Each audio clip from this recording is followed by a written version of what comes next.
Belarus, which is commemoration of the dead.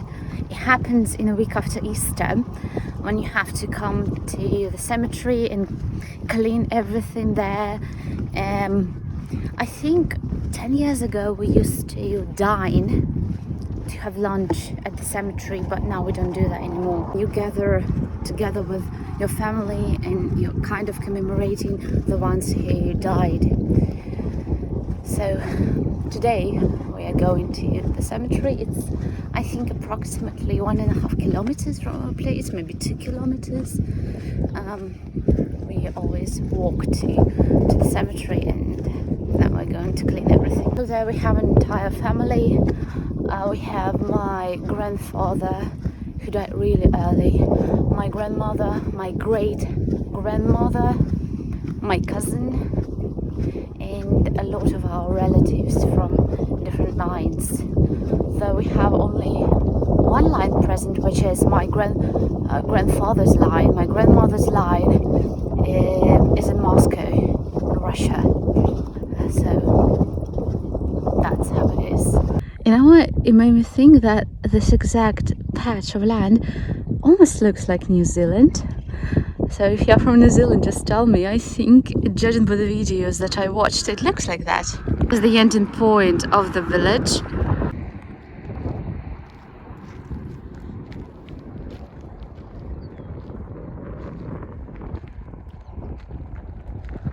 Which is, by the way, an artificially created lake.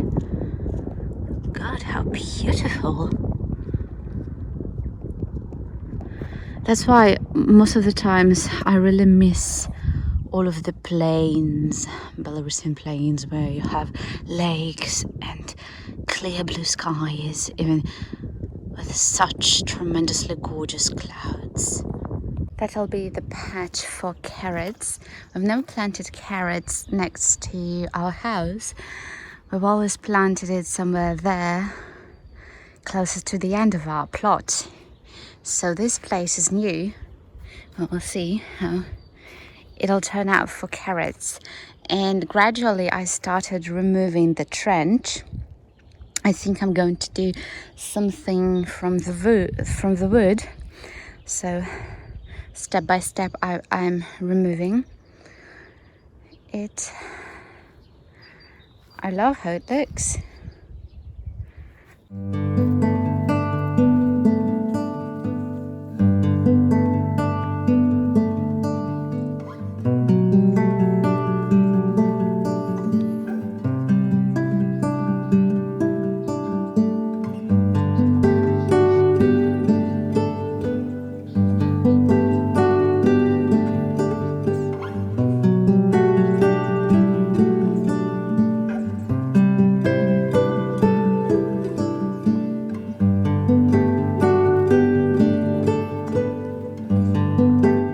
That is the place where our storeroom was situated. Still haven't cleared everything up. But look at that. I told you that the soil is rather fertile because of, I don't know what, something was rotten here. I think probably some wood chips. Yeah, so it's almost, you know, of really deep brown color. It's a really good compost. I just figured it out, and it's so light and soft. So I'm going to take it and use it for some of the patches. And it has a really good layer of it. This one is also good. We used to have cherry in here, and also because of this root system that started rotting. For you to see the difference with the color, that's this compost and that is our soil. You see? It's totally different. The color itself, it just stands out.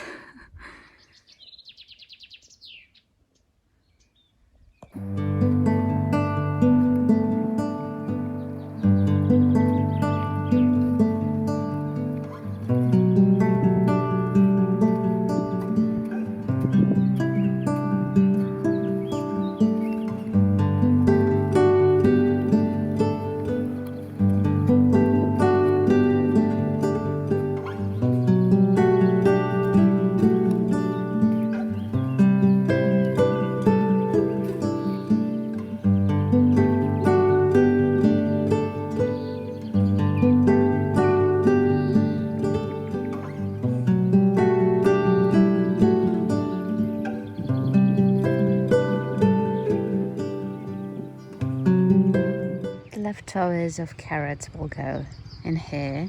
So I'm going to puff this patch with ash. That's something I've learned recently, and I'm using this tip for the first time this year. It seems that carrots love ash.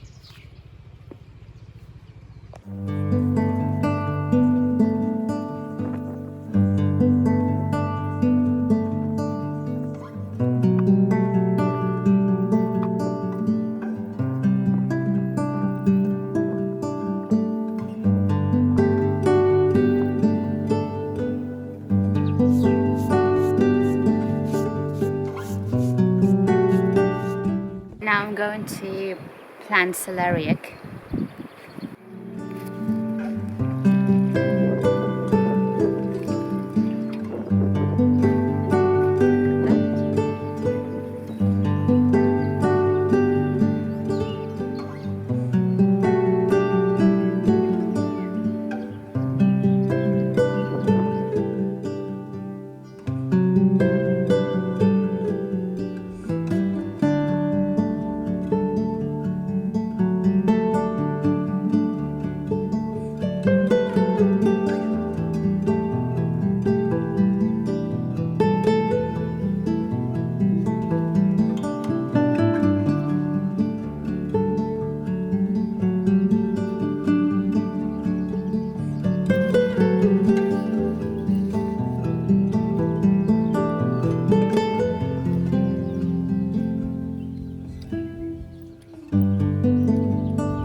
Small adjustment for the blackcurrant bush.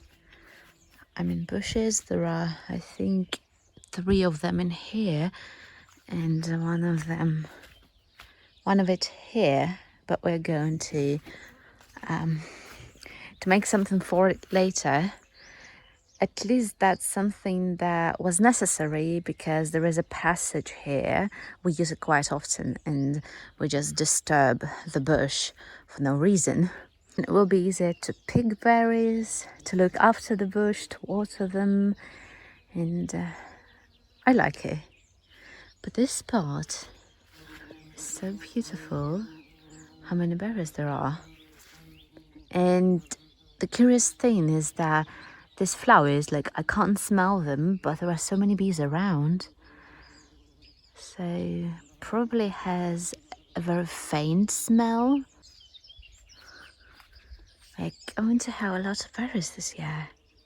So we put a bit of earth on one of the branches last year, and look at that. We're having a new seedling of a blackcurrant bush. This one is a really good variety. It is big and very, very sweet. That one actually is not very sweet, but we decided to propagate more of these. And apricot is finally opening up its buds, but no blossom. Surely that's not a grafted apricot, so I have no idea when we're going to have blossom.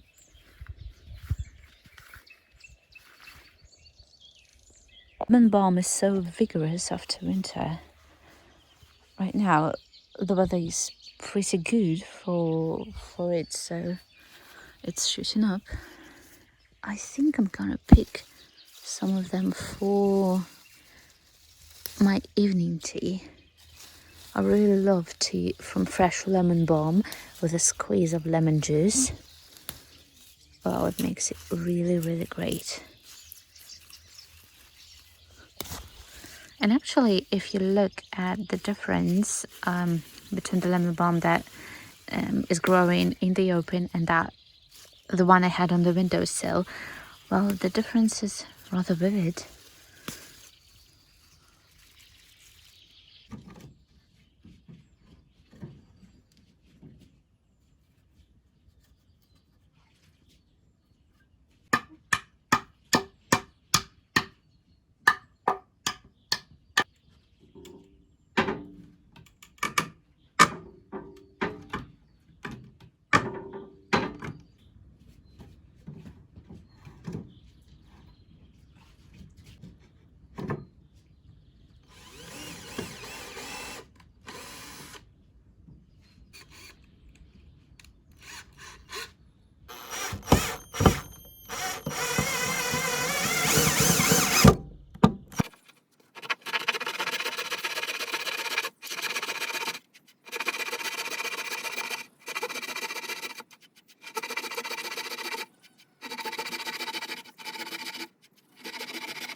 Well, not ideal, but I've tried. At least it gave second life to this trolley, which I don't know how old it is, but yeah, that's something that was missing in this trolley, because all the time we were just kind of losing everything when we were transporting something.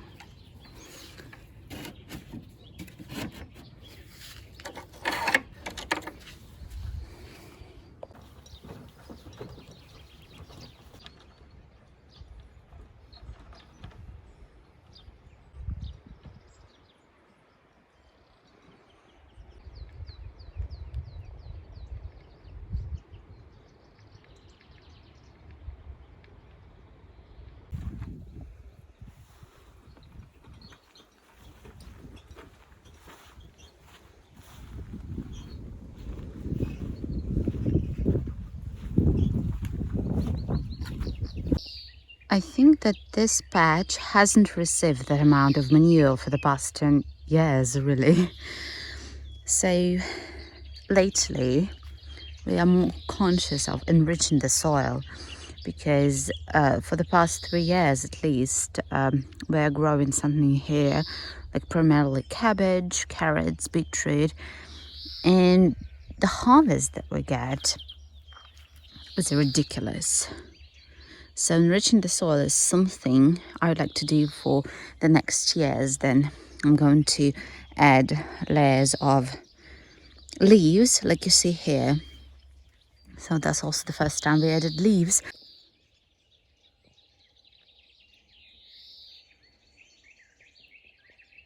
Let's play a game of guess to whom these eggs belong.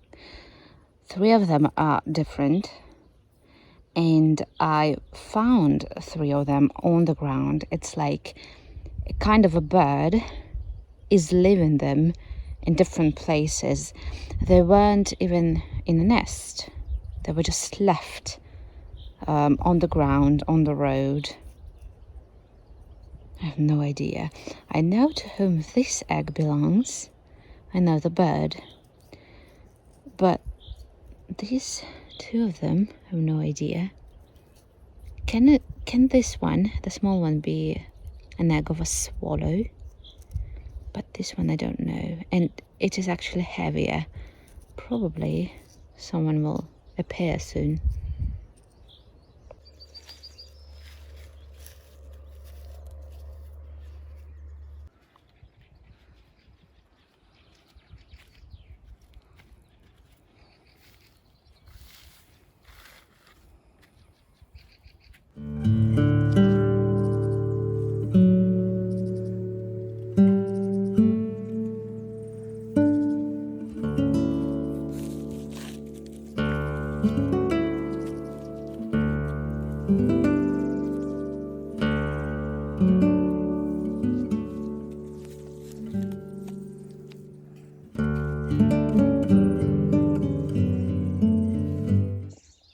Pear is about to bloom. I think I've been waiting for its blossom for an entire week, because it was like that for a week. But then when warmer days arrived, I think it's going to bloom, probably in a matter of 2 days.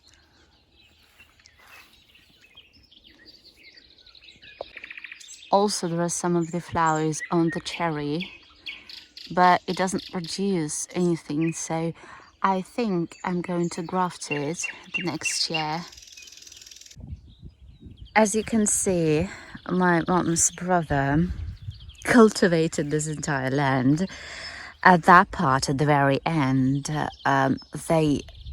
yesterday they planted wheat.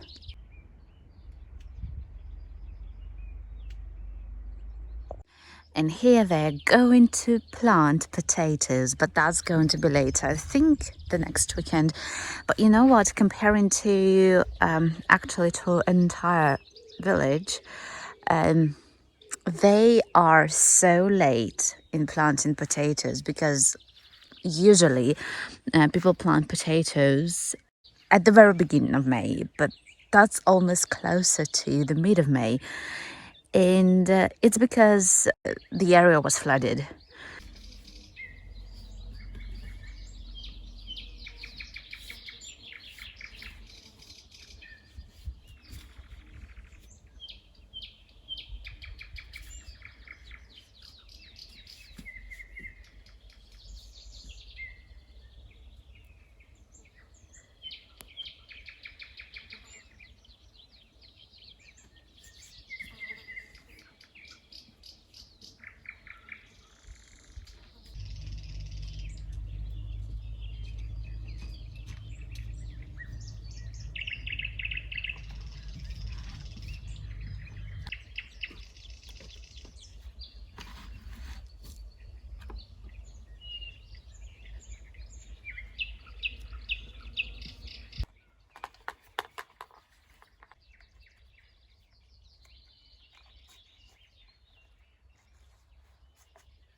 Hot grass is ready.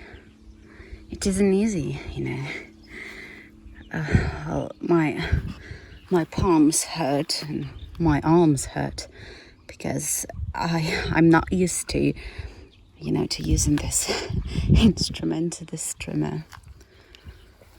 But at least it's so juicy.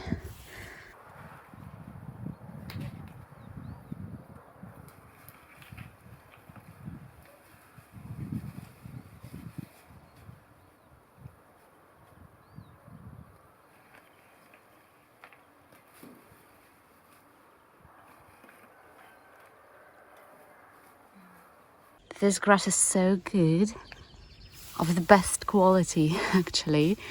And I envy those plants that are going to get the juices from it. And I'm going to plant here this mini tomatoes. That's the first year I've tried them. All the time I buy tomatoes which grow really high and the ones that you need to form, remove all the side shoots, but these ones are going to just grow the way they like, and that's it. You don't have to do anything with them. So now I need to put them into the soil and water the whole surface so that the grass could burn. Thank you for watching and for your comments of support. May is always tough in terms of preparing the garden for new season. In this vlog I haven't shown much of the plot, but I will have a separate tour soon enough. Stay tuned, take care, bye bye.